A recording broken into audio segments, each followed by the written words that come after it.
first one was, why do we learn Hanukkah from Sukkot? Beautiful. Okay, that's one. We'll go around the room here. Why do we celebrate 8 days? The 8 days of America. America was seemingly 7 days. That wasn't one of. That was a question that we asked that we thought was interesting, but that wasn't in the Bible. The second one was, what's the connection between the two to the supernal order of 8? Right. Why are Sukkot? The theoretical answer to the first question is they're both 8-day holidays. Then they're asked why are they both 8-day holidays? Okay. Why Hanukkah does the menorah has 8 branches, while the menorah on the base Hanukkah has 7 branches. Beautiful. So why do we celebrate a miracle that happened with a 7-branch menorah with an 8-branch menorah? All 7, you have to read out. Those are the 3. Okay. Number The menorah is we consider the menorah as chesed, and the mizbeach is as like blood and guts. And Okay, Malchus.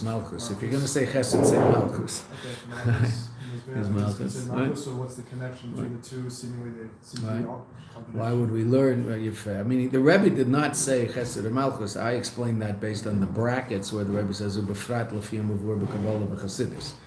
Right, those brackets that are ended with footnote 8. But yeah, 100%. Why do we learn how to celebrate a miracle with that happened on the menorah, which is one kli in the beis Hamikdash, from a miracle that happened with the mizbeach, from a reality of the mizbeach, which is completely different, right? And the fifth question, one word. time. Time. Why the time? Okay, you're fair. So the Rebbe's going to start answering those questions right away. If you look on the next page, so the first paragraph starts, Nekudas abir b'zeh. The beginning, the point of explanation of this, that's beis. In Gimel, ubir in Yin, and the explanation of all that. Nekudas abir b'zeh. The basic point of explanation of all this is, the inyonim shel Neres Chanukah u'la'aras ha'choshech. Neres Chanukah are all about illuminating the dark. The nes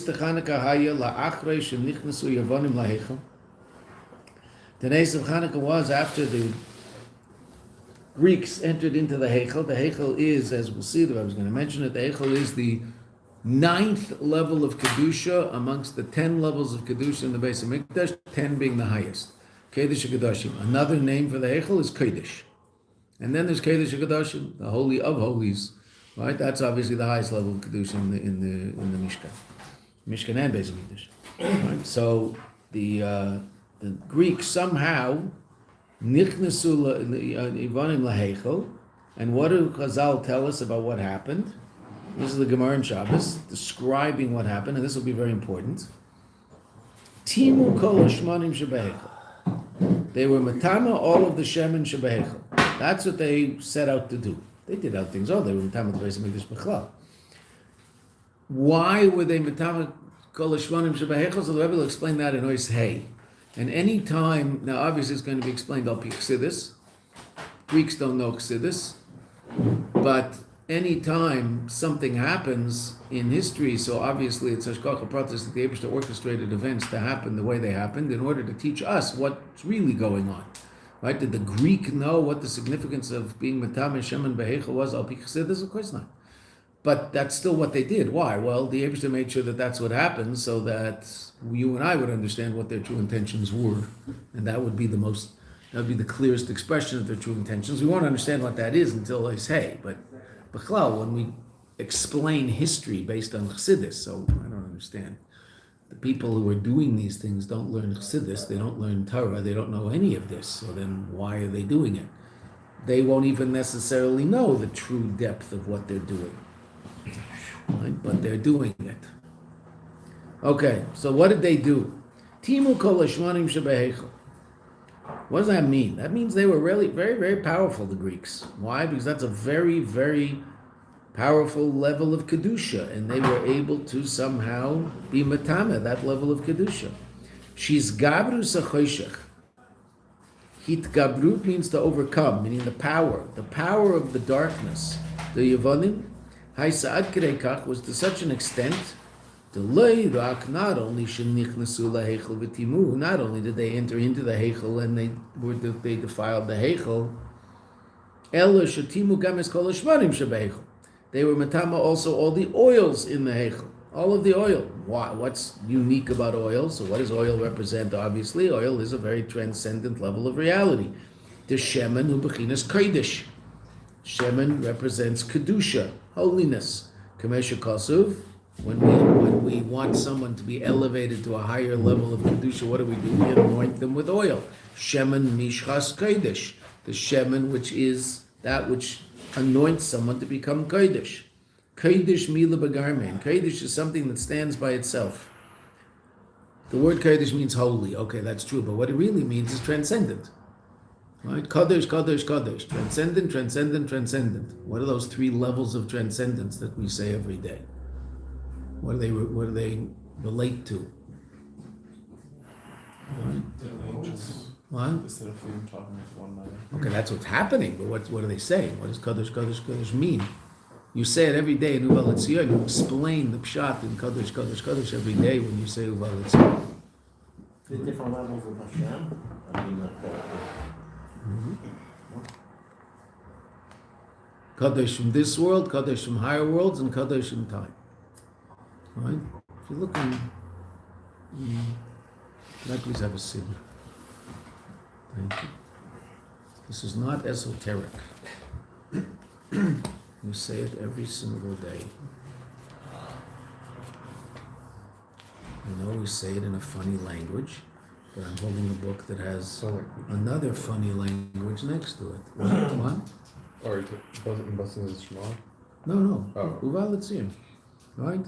Here, I'll read it in English. Oh, it sounds so funny in English.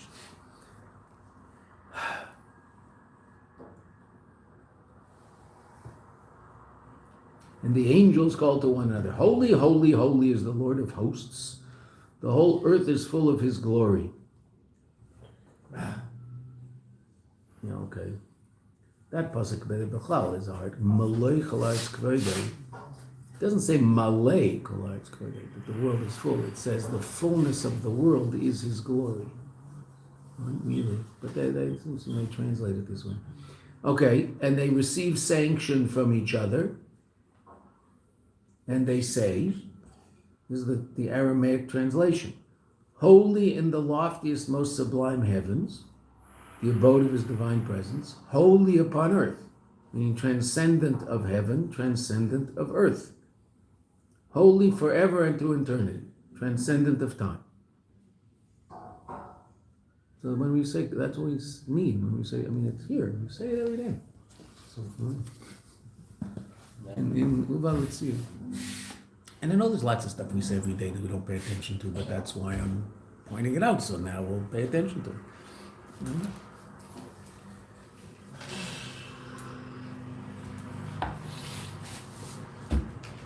In Uval Etzion, we say after Ashrei, and Lam Natseach, after we've said, after Kriyas Torah on Monday and Thursday, or after Tachnan on the rest of the days of the week. And then we say Ashrei and Uval Etzion, with something small in the middle that everybody gets excited if we get to skip it. I don't know, it's nice, it's beautiful. We say it anyway later. And so that in Uval Etzion, it describes what Kadosh, Kadosh, Kadosh. Two levels of space and time. And it means transcendent. So that's what the Rebbe says here. Kodesh, Mila Bagarme. Mila is a thing, Bagarme itself. Meaning something that stands above. But Dugmas Shemen, interesting, physical Shemen. Why does physical Shemen have the physical properties it does? Because Shemen relates to a level of Kedusha, of transcendence. And what do we know about Shemen? Shetzaf al gabe kol mashkin, that it floats on all other liquids. Venom side of imam, and it doesn't mix with them. Right? If you want to make a salad dressing and you put a little vinegar and a little more oil and some spices, etc., well, every time you use it, you have to shake it up, right? Because the oil and the vinegar separate. And which is on top? Always the oil. Oil and water, always the oil. Isn't that why the Allegheny River caught on fire, Doc? Because there was so much oil on top of it that it caught on fire. Walk on it. Yeah, you could walk on it. I know, that was the mikveh on Union Street. Right? Okay, so oil is something that floats, transcendent. So not only did they have the power to defile the heichel, which is an incredibly powerful state of holiness that the Rebbe is going to say right now, or even the Shemen Sheba Heichel, a transcendent state in Heichel, and so to speak, of Heichel. Or Yeser Mizeh, even greater than this, Shetimu as Heichel, that they defiled the Heichel. They were able to defile the oil. Af shekedushas Heichel darga nailis be'eser kedushas, even though the Heichel is a very high level amongst the 10 levels of kedusha in the beis hamikdash. It's the 9th. When you entered the beis hamikdash from the east and walked west. As you walked west, you would go up steps, and as you went up the steps, you were reaching higher and higher levels of kedusha. Shir Hamalos are those songs that were sung on the steps. Ukedemuchach gam mizeh, as is understood also from this, shegam la'achrei shabau b'necha, that even after your children came, v'tiharu es mikdashecha, and this is in Alanisim, right? So we say every day in davening on Chanukah, that we say that the Greeks came to do what they wanted to do, and we won the war, and then Ba'u B'necha v'tiru es mikdashecha, they came, your children, and they were matayir the mikdash. But interesting enough, there was another miracle that had to happen. And it seems to be the Iker miracle. In order that we were able to light the menorah, it was necessary l'neis dafka. Another miracle. Right? So even though there had been a miracle, we had won the war, and we had managed to somehow be matar the beis hamikdash. Exactly how you do that, I'm not sure, but they were able to bring the beis hamikdash back to a place where it was usable, so to speak. But interesting enough, the menorah still wasn't. There was still a problem because there was no shemen, because the shemen had all been defiled. So even though there had been great miracles and certain wonderful things had already happened, the darkness of the Greek had not been dispelled completely until we were able to solve the issue with the menorah. And so how did that happen? And now the Rebbe mentions the different levels of miracle. Maskil, this begins. The beginning of the miracle with the candles, with the neres, was mianes shematzu pachechad shemen tahor, that they found one jug of shemen tahor, pure oil, chosum b'chaisma shel kohen gadol, which was sealed with the seal of the kohen gadol. They broke all the seals and they were metame the oil, and there was one jug left. And what's interesting about that? Let's see. The what? Somehow the Greeks didn't see it. Why not? Well, what does it represent? Now they all represent this, but in order to teach us something about the Greeks, so the Eibishter orchestrated this miracle. What's this miracle? What did we find? We found that one pach echad of shemen tahor that was chosim b'chaisma shel kohen gadol. What does that represent? Or ein seif shelamayla mishtalshlus, a level of transcendent godly light, infinite godly light beyond hishtalshlus. Hishtalshlus literally means chain-like downward emanation. A shalshelet is a chain. Seder hishtalshlus is the orderly downward emanation of godliness into the world. But really, what Seder hishtalshlus are 4 worlds. Atzilis, Bria, Yetzirah, Asiya, those 4 worlds that we've talked about before. So those 4 worlds are part of what's called Seder Ishtalshlus. And we'll call that the natural order, even though obviously Sefer Yetzirah, Olam Yetzirah, is beyond the natural order that you and I know. Seder, but there's a level of light completely and totally beyond the natural order of light emanating downward through different worlds. The light that exists in those worlds is called or mimale, light that fills. What does it fill? Kalim, vessels. What are those vessels? Created reality. In the 3 lower worlds, right? Created reality. What's created in the Olam Abriya? What lives there? Malachim. Higher levels of malachim. Who lives in Olam HaYetzirah? Lower levels of malachim. Who lives in Elam Hazeh Gashmi? Well, you know that we're here. Right? Look around, see who's here. Right? That's all. Okay. So what are all those things? Those are all kelim. Those are all vessels that contain within them godly light that allows them to exist and be. Right? So things that are alive, not only does it give them existence, it also gives them chayus. stones, so stones exist. They don't exactly have chayas, they don't exactly have vitality like you and I. They'll move around. Right? Plants do to a certain degree, animals do to a great degree, and we can even get on planes. We move around a lot. Okay. Never so what does the one seed exactly represent? The world, the four worlds? No, the level beyond the four worlds. Hishtalshelus is the four worlds. There's a level of infinite godly light beyond worlds. A light too powerful to be expressed in any particular way, even 10 spheres, which is the Matzilus, the home address of the 10 Sphirot, right? That even that, a level beyond that. What's interesting? So, the Rebbe doesn't say it here explicitly, but it's hinted at here and it's explained explicitly in other places. That's a level of reality the Greek can't see. Doesn't believe in it. Can't see it. Could be right in front of it. Yeah, transcendence in plain sight. Transcendent, infinite, godly light. The Greek doesn't believe in it, therefore can't see it. So theoretically, it could be right in front of him, and he wouldn't see it. Right? So that's how we found it, and they didn't. Now, all of the flasks of oil were that. Okay, but why was one left over? In order to teach us something about what they were trying to do. First of all, that's why they did what they did. So what were they trying to do in Panimis? And also who they are, such that we were able to defeat them, and what power do they represent? They represent that power of darkness that can't see this level of godly light. But this level of godly light is so powerful that it actually can shine in the dark. And that's also part of the lesson, right? Which is what we're going to see right now. Right? So the Greek can't see it. So theoretically, where this flask was, this jug, I have no idea.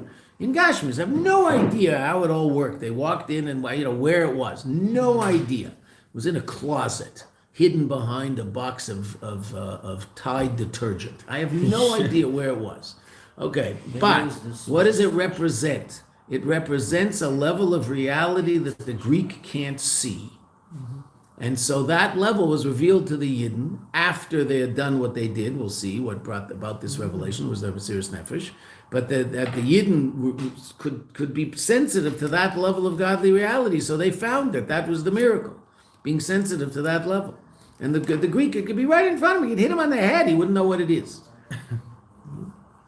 Shalagave or zeh, the relative to this level of light, it's so powerful. Gam choshech lo yachshif. Darkness does not dim. Darkness doesn't darken. The level of infinite godly light. There's no state of darkness relative to that level of light. Va'adarabah, the opposite is true. This light is so powerful. Or zeh meir es choshech. Not only is it not concealed by the dark, it illuminates the dark, shagam choshech ya'ir, that also the darkness itself will illuminate. Now that's very hard to understand, because in Gashmias it doesn't happen that way. In Gashmias, a little bit of light, what does it do? So it dispels the dark, so there's no dark in the room. Right? But on a metaphysical level, what could light do? Because we're not talking about physical light, we're talking about metaphysical, godly light. What could the light do? The light could there's two ways of dealing with the dark, destroying the dark or illuminating the dark. In Gashmis, you can only, so to speak, destroy the dark. The light comes in the room and there's no more dark in the room. The dark is gone. It's not there anymore. Right? Which, exactly what it was in the first place is not so clear. Right? It was the absence of light. That's all it was. Okay? And then you're able to see all those things that were hidden in the room. The darkness hid everything that was in the room. When you turn on the lights, all of a sudden, what you're aware of is all those things that are in the room. Right? And that's also your experience of the light, because it's bouncing off all those things in the room. You're not aware of the light per se. You're aware of those things in the room that the light allows you to see. That's what happens in Gashmias. In Ruchnias, what could happen? It's not that the dark, right, it's transformed. It's not that the darkness disappears. The darkness begins to illuminate. That state of reality which was hiding Elokus will now reveal Elokus. Darkness is that which hides godly light. Now that same object will reveal godly light. So that's the most powerful expression of light. Obviously, that's what will happen down here in Immerse Mashiach. I just said amen. Va'ad- Amen to your amen. Va'adarabba, or ze meir es hachoshech, it illuminates the dark. Shegam hachoshech yar, that the dark itself will give light, will shine. Because what's the dark ultimately? Where did it come from? So it comes from the Eibishter. V'havaya, that's a pasuk. Pasuk in Shmuel.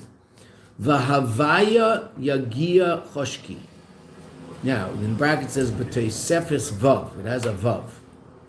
V'havaya. So Havaya obviously is God's name. Right? Yagia. Yagia means to meir, illuminate. Choshki, my darkness. Okay, so there's a level of reality that dispels dark. V'havaya, with the vav.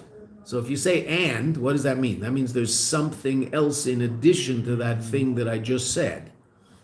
And pencils. Okay, so then there's something else, right? That isn't pencils. Now, it might be lower than pencils, okay, but say it also might be higher than pencils. So in this context, it's something higher than Yud Kei Vav Kei. Yud Kei Vav Kei is a level of godly light that powers worlds. A level beyond that, a transcendent level beyond that, is a level that is Yagia Choshki, that makes my darkness illuminate. V'havaya, and Havaya, meaning it's a level beyond Havaya. Havaya is with it, but there's something else.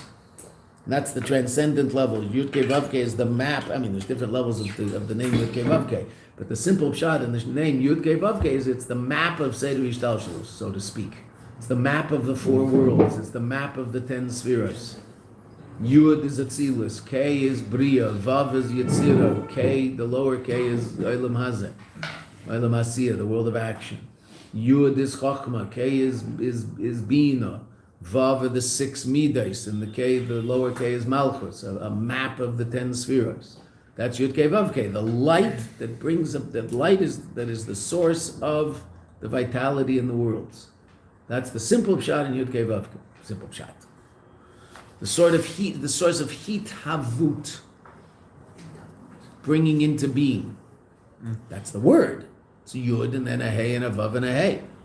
The word, the root of hey vav hey is the root lehavot, to bring into being, to cause to be. Lihiot is to be, lehavot is to cause to be, which obviously you and I can't do. Only the Eibishter can do that. You and I can't give being to anything. You have a question back there, is it? No. Okay, I'm sorry. I thought you were formulating a question in your mouth, I think. Okay, so but what's Yud Kei Vav Kei? A level beyond. And Yud Kei Vav Kei, something that's in addition to it. And that's the level that not only illuminates the dark, but transforms the dark into light. And that's the level of the light that was revealed in Chanukah. That's what the Pach Shemen represents, that level of light that the Greek can't touch, and we'll see later in the Maimer that the only way the Jew can touch it is through Mesiras Nefesh.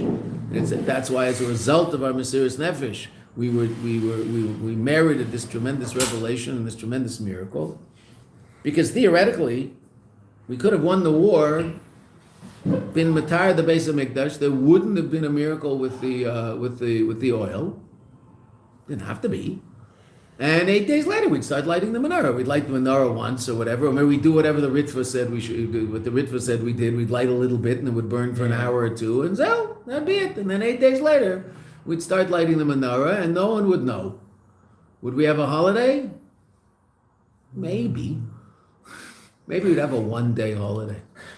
Because we no, seriously, right? I mean, Hanukkah is all about the nace of the Pach Shemen. There was all these men. We defeated the biggest army on earth who was trying to overthrow us and crush us, and then we defeated them and reinstituted service in the Beis Hamikdash. Unbelievable stuff, incredible. Okay, the holiday seems to be about lighting candles. Well, because that was the greatest miracle. Now, so why do we light the candles dafka at night? Well, because what did we just explain in this whole page? What is Hanukkah all about? Illuminating the dark. So we don't light the candles in the late afternoon, 3:15. Oh, we said we were going to talk about plug mincha, but we're not. You'll find out about plug mincha with Rabbi Vichner in halacha class, right? So we don't light at plug mincha, which is when they used to light in the beis Hamikdash. We light dafka at dark because the whole idea of Ner Chanukah is to illuminate the dark. That's what the Rebbe says here. V'zeu, and that's the reason Ner Chanukah mitzvasa mishutishka chama dafka. That's why Ner Chanukah, the mitzvah is when the sun sets.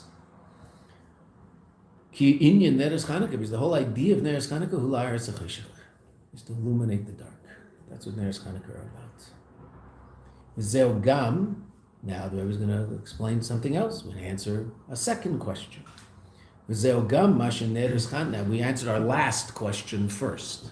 Okay, say that we don't have to go in order. We had 5 questions, and we've so far dealt with one of them, which of course, if you want to remember the mimer, you write it down, what the 5 questions are, and then what the answers are, and where they are in the mimer, and then you know the mimer.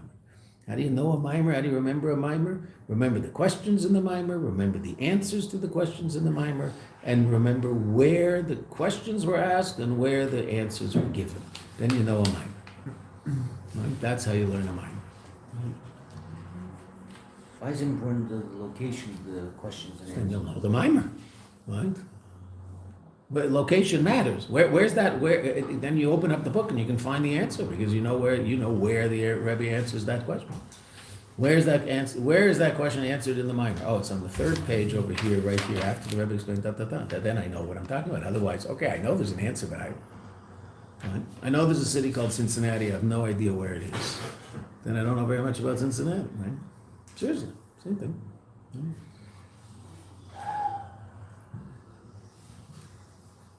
In the old days before, I don't know. I think people are less uneducated, just because people have more basic, basic knowledge from the internet. I remember being asked a lot if I told people where I was from. I'd say Vancouver. Oh, where's that? I'd say British Columbia. Oh, South America. Americans only, not anybody else. Only Americans. Yeah, that's true.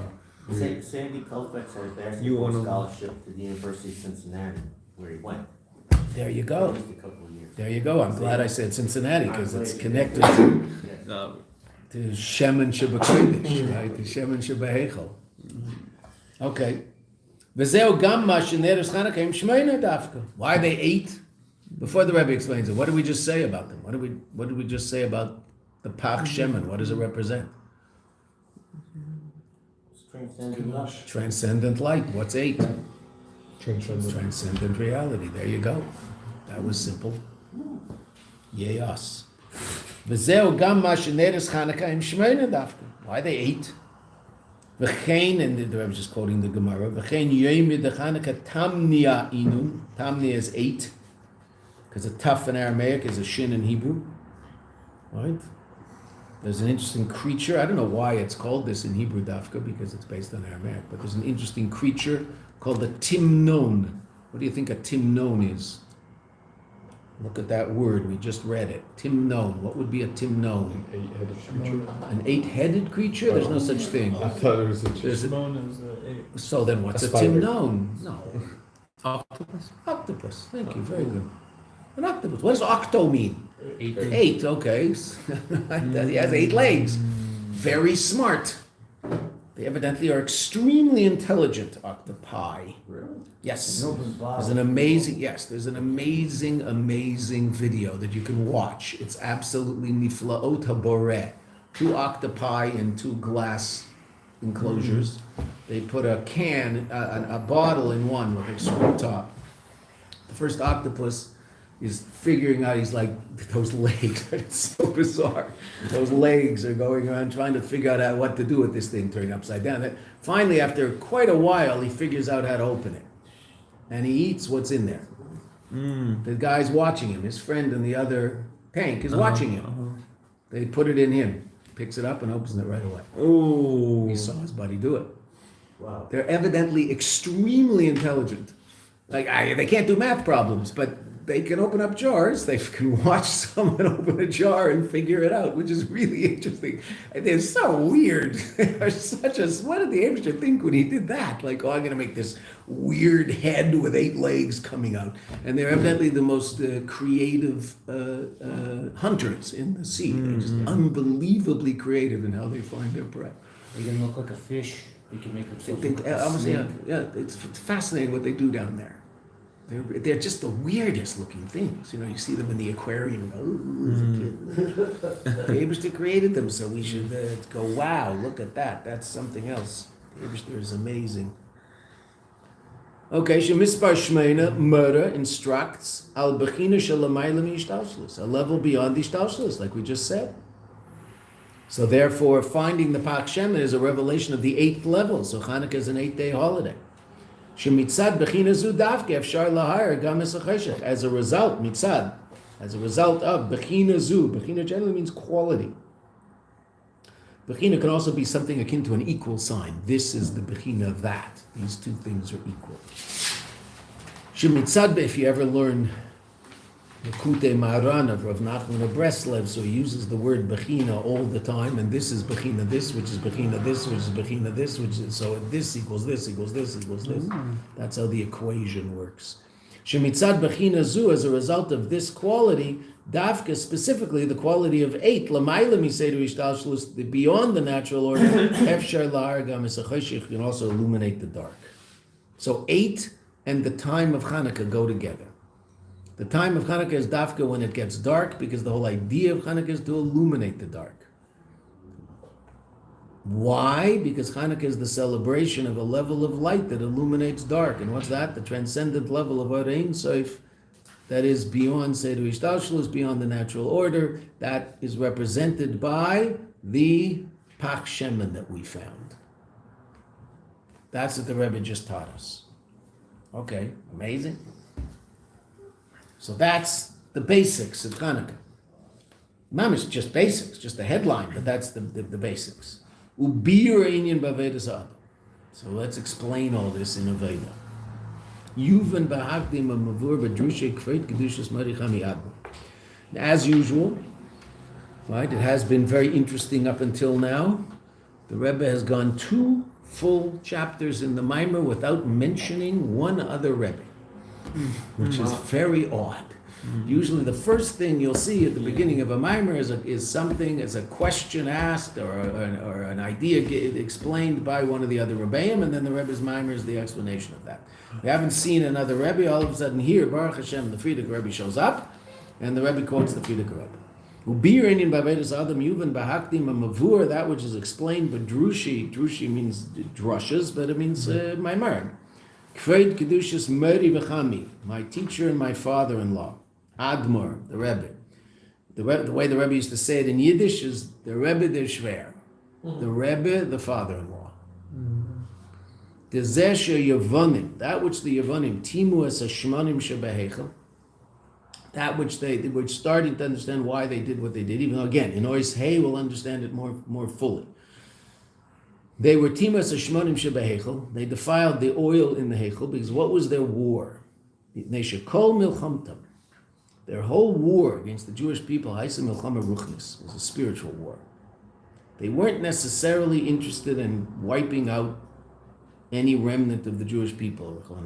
That was not what they were interested in doing, which is, of course, the story of Purim. Purim was a desire to completely and totally annihilate the Jewish people, right? And Baruch Hashem, we emerged from that, unannihilated. But Chanukah is not that at all. That's not what they were interested in doing. It was a spiritual war. They did not want to affect the bodies of the Jewish people. They did when we didn't listen to them, meaning they said that we're going to institute certain decrees and etc. And you have to listen. Of course, if we don't listen, so then we're not treated very nicely. That's true. But ultimately, they weren't interested in wiping us out. In Purim, the story lichatchila is to wipe out the Jewish people. It has nothing to do with whether we listen, don't listen. In Hanukkah, it's all about, were we to listen to what the Greeks said, so then theoretically everything would be fine. In Gashmias, be a disaster in Ruchnias. Shalei ratzu livgaya b'gufam she'Yisrael. Elo, ikar ritzonim, their essential desire haya, and now the Rebbe is quoting again what we say in davening, in Al Hanisim on Chanukah. We say it when we in Shemona Esrei, in Moedim, and we also say it in Birchas Hamazon after we bench. Iker ritzonim hayo, and this is a quote from what we say in Al Hanisim. Lashkicham terasecho, to make them forget your Torah, ulaviram, and to move them away michuke ritzonecho, from the statutes of your will. That's what we say they wanted to do. So what does that mean? But gam bezeh gufa, in this itself, in this spiritual battle, bezeh shelachamu neged Torah and mitzvahs, that their battle was against Torah and mitzvahs. Iker milchamtam, their essential war, haisa neged haruchnius, velokus, was the spirituality and godliness, the Torah and mitzvahs. They weren't necessarily against the idea of certain behavior patterns. Why? Well, every culture has behavior patterns. And every culture has books they read, and every culture, that's normal. And they certainly weren't anti-intellectual, so they certainly weren't against learning Torah per se. And interestingly enough, every university, which of course is a Greek reality, every Greek university has a Talmud department. And will have, serious Jewish books in their libraries. Some of the best libraries of Jewish books in America and in Europe are in university libraries. And whole sections of Talmud Bavli, obviously, but all sorts of things, Rishonim and all sorts of stuff. Right? Because that's what libraries do, right? Collect this stuff.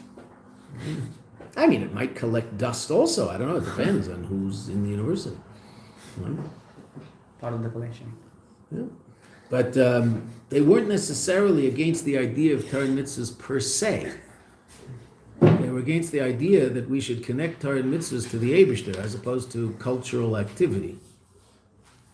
The Zeu, and this is why we say in Al Hanisim, we don't say Lashkicham Torah, that they wanted to make us forget Torah. That isn't what they wanted to make us forget. They wanted to make us forget Lashkicham Torah Secho, your Torah, Torah Secho Dafka, the elokus of Torah.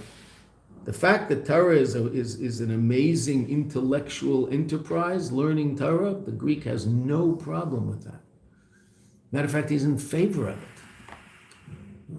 But the idea that you should say that this has anything to do with elokus and that the source of this Torah is the Eibishter, well, that the Greek can't stand. Shegam liyavonim, even to the Greeks, lo yichbas kol kach, they didn't care so much. She'Yisrael yilmedu Torah. I mean, they obviously saw a certain danger in the fact that we were learning Torah because it gave us a lot of energy and said, okay, fine.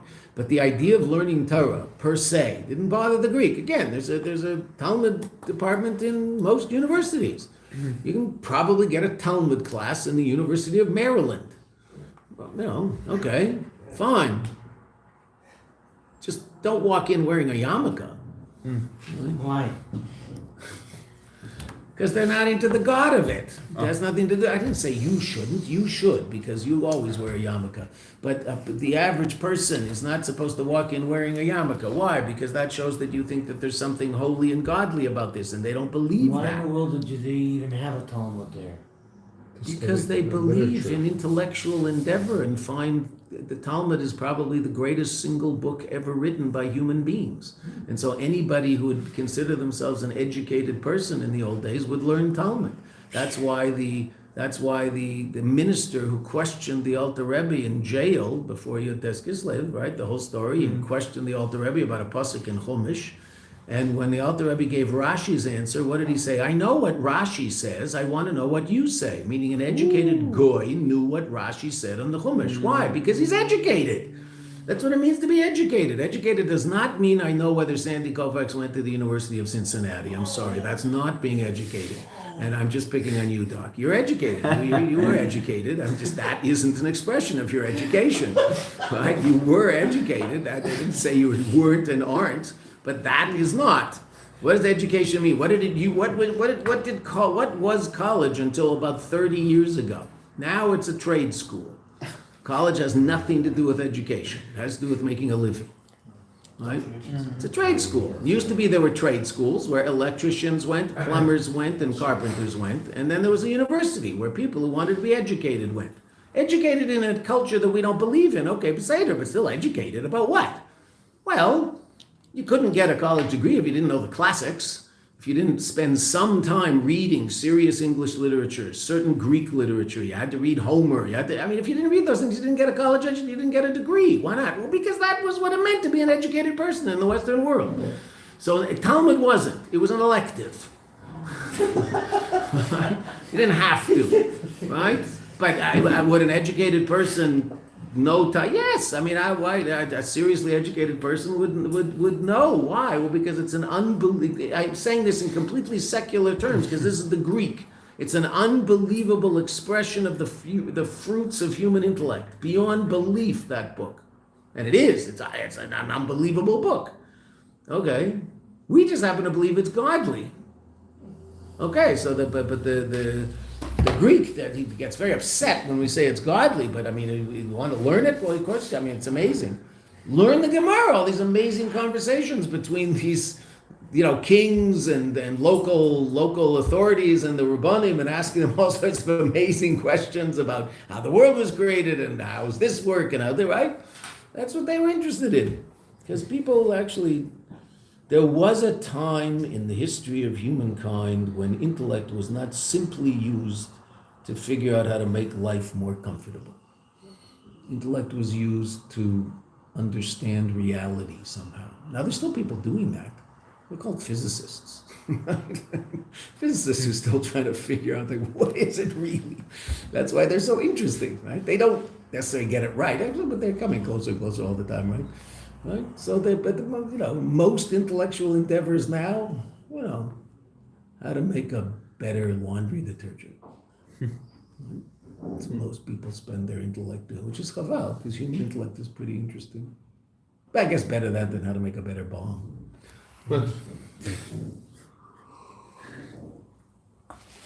Though I guess I must say that, that's not really fair, because I'm pretty happy that there's some people who are smart enough to figure out how to make the bombs that we send up that catch their bombs before their bombs get. I'm pretty happy there's people who figured that out. Some pretty smart people. I don't know how they figured that one out. That's pretty amazing. So there are people doing real things. But unfortunately, most intellectual endeavor is just how to make how to make money faster, which is chaval, because that's not really what it's for, right? Intellect is for something a little more sophisticated. So the Greeks were very into that, right? That's what they worshipped intellect. That's what they were all about. Right? So they had no problem with sitting and learning Torah. Express yourself intellectually, why not? Elo, sheratzu shalimud Torah yirak mitzad haseichel sheb'Torah. What did they want? That learning Torah should only be in terms of the intellect of the Torah, not the godliness of the Torah. And now every single one of us has a Greek inside. Because this is your wisdom and your understanding in the eyes of the people. In other words, what does that pasuk mean? Amazing pasuk, right? Pasuk in Devarim, Moshe Rabbeinu says it. When the nations of the world look at us, what do they see? Wow, they have this Torah. It's so amazing. What do they see that's amazing about the Torah? The chokhmah and the bina of it, how sophisticated it is, and it's an unbelievably sophisticated system. We're just part of it. But take a step back and look. This is unbelievable. There's this system that is absolutely involved in every single detail of life, completely and totally. That's amazing. Just from a human intellect point of view, they did. Wow, look at that. Okay, isn't that amazing? Okay, so the Greek will find that quite interesting, as long as you talk about that in terms of it being cultural and it has nothing to do with the Eibishter. And now, just to throw a little, something out there that's interesting, and we'll have to try to figure out as we work our way through this understanding of Hanukkah. Hanukkah is the anti-cultural holiday. Which is the most cultural holiday amongst the Jewish people? Hanukkah. How does that work? Right? It's really so interesting. The whole Indian of Hanukkah is anti-culture. It's about the Eibishter, not culture. Hanukkah is the most cultural holiday we have. How did that end up being that? Hindsight. Let's see what the Rebbe says. Why guess? Let's see what the Rebbe has to say about it, right? We're in good hands. We don't have to make things up. We'll just keep reading and try to understand these things and see if after the Rebbe explains the whole thing to us, it makes sense. And it will. So Hanukkah is the most culture and also not the most cultural. Well, the whole story of Hanukkah is anti-culture. The Greeks are into culture. You can have your culture, just don't talk about God. And Hanukkah is the most cultural holiday. In this country, what happens on Hanukkah? The Greek basketball team comes to Tel Aviv Really? to play Maccabi Tel Aviv, which is like the funniest name in the world to call a basketball team, because if the Maccabees were here, they'd turn over in their graves, because they would probably shoot them dead in front of everybody else, because they happen to be rather zealous, the Maccabees, right? The real Maccabean. And the Jewish Olympics, so to speak, is called what? The Maccabee Games. What? That's just so bizarre, because the Maccabees were anti-Olympics, anti-Greek, right? Completely antithetical. They're certainly the last things that the Maccabee wanted any Jew to do was run around in their underwear and try to put a ball in a hoop. I mean, why in the world would you do that? Right? And yet the Tel Aviv team, which is called Maccabee Tel Aviv, plays the Greek champions in Tel Aviv every year on Hanukkah.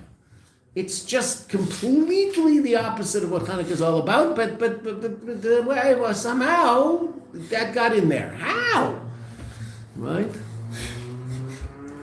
It's wild. The Maccabean Games, Hanukkah. Right? The Maccabees were against the Olympics, right? When the Olympics were in America, in Atlanta some year, I don't remember what year it was. 94. What? I think it was 94. 94? Anyway, so the Rebbe was asked. 96. No, it was before 96. 92 is a good Right? Anyway, it was the Rebbe was asked by the Shluchim in Atlanta if they can have anything to do with the Olympics, because the Rebbe always described the Olympics as a Avodah Zarah. Right? The rings are Avodah Zarah. It's all Avodah Zarah, right? So the Rebbe was always clear in terms of it. So there was an interesting question for the Shluchim. So what do we do? Because all these people are coming to town, and there's going to be a tremendous opportunity for Hafatza, but it's going to all be around this thing, which is Avodah Zarah. So what do we do? And they were told that they can definitely be involved with the people in the Olympics. They just can't have anything to do with the official things going on, so to speak. But there's people, so take care of the people, right? One of the probably the busiest day of any particular year in the Boston University Chabad House, which is 2 blocks from Fenway Park, is if the Boston Red Sox are in the playoffs, Sukkot. So everybody stands out in front of the Chabad House, which is 2 blocks away. From the window of the Chabad House, you see the green monster. Right? I've seen it. He told me. I said, I want to go see the green. I went up 2nd floor. There it is. It's right there. So just how many Jews are walking to that game on Yom Tov? Thousands, right? Do you want them in the game on Yom Tov? Of course not. But what does that mean? You shouldn't shake lulav and esrog with them on their way? So shake lulav and esrog with them on their way. What are you going to do? Then they're parking, who knows where? There's no parks. So they're walking for blocks and blocks and blocks. So there's thousands of people just streaming by the Chabad House. So you just stand out there with your lulav and esrog, Jews, come, lulav and esrog, and of course it's going to help to get Red Sox win. Help the Red Sox win, lulav and esrog, and hundreds and hundreds of people are shaking lulav and esrog on their way into this stupid baseball game on Sukkot. So what, you boycott the baseball game on Sukkot? No, you take lulav and esrog with all the people who never, unfortunately, are not in shul, they're at the baseball game. Okay? That's what you do. So that's what they were told to do relative to the Olympics also. But the Olympics are the portion of the rings are all about Avodah Zarah, and the Greeks have it's all Avodah Zarah, right? The deity of this and the deity of that. It's not such holy stuff. Okay. So it's not that they weren't sophisticated and interesting, the Greeks. I mean, in all fairness, their culture is basically still dominant. I mean, it's pretty interesting. It's a long time that their culture is basically the dominant culture, right? And you got to give them credit. The Romans roamed it up a lot, but basically, universities and fraternities, all that still around. Got to give them, they're obviously very, very powerful, right? So what do they see Torah? Moshe Rabbeinu says the Torah is that which the non-Jewish world looks at and sees something very, very, very lofty and uplifting in an intellectual way. V'kol ikar milchomtam, their war, I said, shebikshu lashkicham terasecho. They wanted us to forget your Torah, that we should forget that the Torah is the Eibishter. Lashkia chas v'shalom es Yisrael. To make the Jews forget chas v'shalom she'Torah hi Torah savaya. That the Torah comes from the Eibishter. Right, like we learned, right? We have to remind ourselves of that also. Right? Before we learn Torah, sometimes in the middle of learning Torah, because we can get the mind we just finished, we get very involved in the intellect of Torah and forget the elokus of Torah. Right? Very few pages in Talmud Bavli that we learn in Yeshiva, right? I mean, in the Agadah, there's lots, right? 60% of Talmud Bavli is non-halachic discussions. Okay, but the 40% is what we usually learn in Yeshiva, right? In all yeshivas, right? So how often do you run into a Kadosh Baruch Hu's name on the page? Have we seen him yet in Ksuvas? Hasn't been mentioned. Right? You see him in Hilchos Geneva in Shulchan Aruch? No, his name's not in the pages in Hilchos Geneva in Shulchan Aruch. What's Hilchos Geneva in Shulchan Aruch all about? The Ratzon of the Eibishter, but you won't find his name there. He's not mentioned. Don't find him in Ksuvas. Pretty interesting.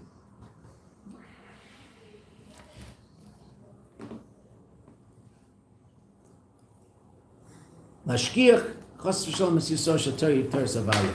V'al derech zeh, in this way, the mitzvah is also. Okay, made the Torah, it's intellect. The mitzvah, I mean, well, what could a mitzvah do? Cultural expression. Doing things that culturally connect me to a certain group of people.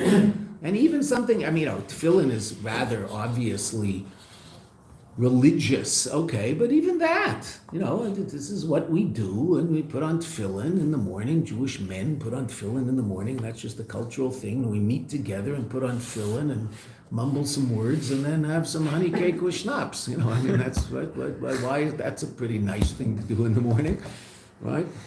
When I first got FUMSA, I went back to Vancouver after a year in Yeshiva here, and I went back to Vancouver, and the only minyan in town was in the Orthodox shul. Chabad didn't have a minyan. There was Lubavitch, but they didn't have a minyan every day minyan. They had a minyan on Shabbos. But so the minyan it was an Ashkenazi minyan, so it started with Mizmor Shir Chanukah Zabayis LaDavid, and then Baruch Shamar, and then Hoidu. I think that's how it works. Right? Anyway. So when it's the same thing, it's just slightly different order, right? So from start to finish, the last Kaddish, 17 minutes. No. Right? 22 with Kriya Satar. Right? So now I couldn't get my tefillin on that fast, right? So okay, but say it. So I was there. I would just answer Amen and do whatever. But then there were a bunch of holy old guys, holy, if you learn Chassidus, who almost all of them came from Europe. Right? And they would then sit and have some honey cake and Crown Royal. Now they could put back this Crown Royal, these guys, they were something else. Tisha B'Av, which went out at 10:30, quarter to 11 at night, so a long time not to eat all day. Right? I understand it's 25 hours, 26 hours everywhere, but ending that late at night, it's harder. So first things first, after the last Kaddish, after Marv and Tisha B'Av, was not the piece of honey cake. It was the Crown Royal. It was first. Oh. These guys were tough as nails. And they'd sit there for 20 minutes schmoozing. Right? 17-minute chakras and then 20-minute schmoozing. So if you're hung up, you're going to, these guys don't know what's going on. But if you learn the mimer we just learned, so what? Wow. Why are these guys doing it?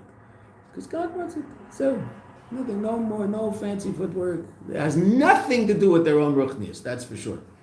It has to do with the fact that God wants them to daven, so they get up and daven. Is there a cultural element? There's a cultural element, but it's also the Hashem. That's the cultural element. So the Greek can't understand that. He just doesn't get it. So mitzvahs also. Why do mitzvahs? Do mitzvahs because there's, certain things. And Pesach. Of course in Pesach, you have Pesach. You're remembering an event that happened in history.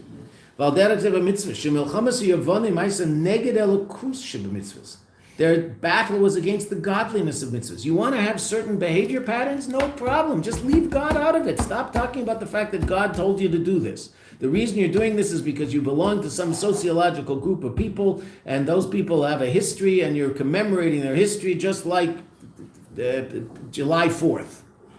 July 4th doesn't have to have any religious significance, right? Thanksgiving Day probably for most people doesn't have any religious significance. It's a religious holiday, but it probably doesn't have any religious significance. What we do? I don't know. We eat turkey and watch football games. That's just what you do. Okay, fine, good. Everybody has that. Guy Fawkes Day. What do they do on Guy Fawkes Day, the British? I don't know.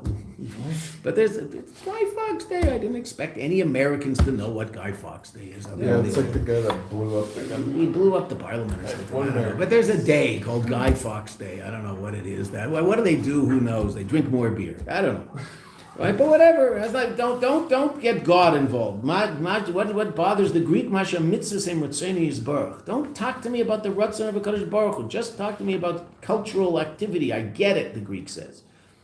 V'zeu, and this is what it means. La'avira michukei ritzonecho.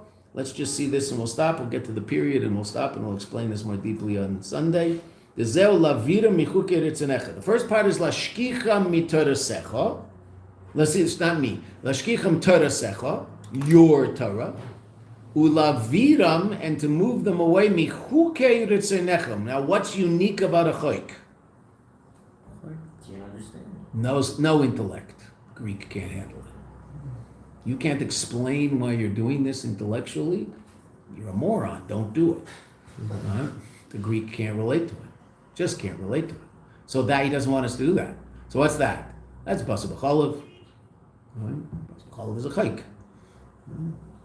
Okay. Shatnez. Now shatnez he doesn't have to know about, right? He doesn't know about shatnez. He knows what's in our garment. Okay? But basa b'chalav, it drives him crazy. Right? Obviously, bris milah was something that he couldn't relate to.